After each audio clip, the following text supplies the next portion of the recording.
৭৫ বছরের মধ্যে সর্বোচ্চ বৃষ্টিপাতে ডুবেছে মধ্যপ্রাচ্যের অন্যতম বড় শহর দুবাই। এতে বিপাকে পড়েছেন শহরটির হাজারো বাসিন্দা।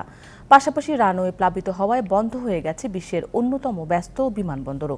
পাশাপাশি ২৯০টি ফ্লাইট বাতিল হওয়ায় দুর্ভোগে পড়েছেন পৃথিবীর বিভিন্ন প্রান্তের অনেক মানুষ। বাংলাদেশ থেকে বাতিল করা হয়েছে ১৫টি। মরুবেষ্টিত অঞ্চলটিতে আমিরাতের প্রতিবেশী দেশ ওমানের বন্যায় আরও ২ জনের মরদেহ উদ্ধার করা হয়েছে। ভারী বৃষ্টিপাত হয়েছে আরেক দেশ বাহরাইনেও। এবছরে যে পরিমাণে বৃষ্টি হওয়ার কথা তা হয়েছে একদিনেই। দিনভর বৃষ্টিতে শুধু দুবাইয়ের রাস্তাঘাটই নয়, বরং গোটা শহর পানির নিচে তলিয়ে যায়। উঁচু উঁচু ইমারতের জন্য বিখ্যাত শহরটি কার্যত পঙ্গু হয়ে গেছে। ১, ২, ৩ ঢাকায় জমি জিতে নিন ১০০% ক্যাশব্যাক সহ ২০ কোটি টাকার পুরস্কার। একদিনের বৃষ্টিতে মেট্রো স্টেশন থেকে শুরু করে বিমানবন্দর সমস্ত কিছুই পানির নিচে। হঠাৎ বৃষ্টিতে কার্যত থমকে গিয়েছে দুবাইয়ের জীবনযাত্রা। ওদিকে ওমানের আকস্মিক বন্যায় আরও ২ জনের মরদেহ উদ্ধার করা হয়েছে।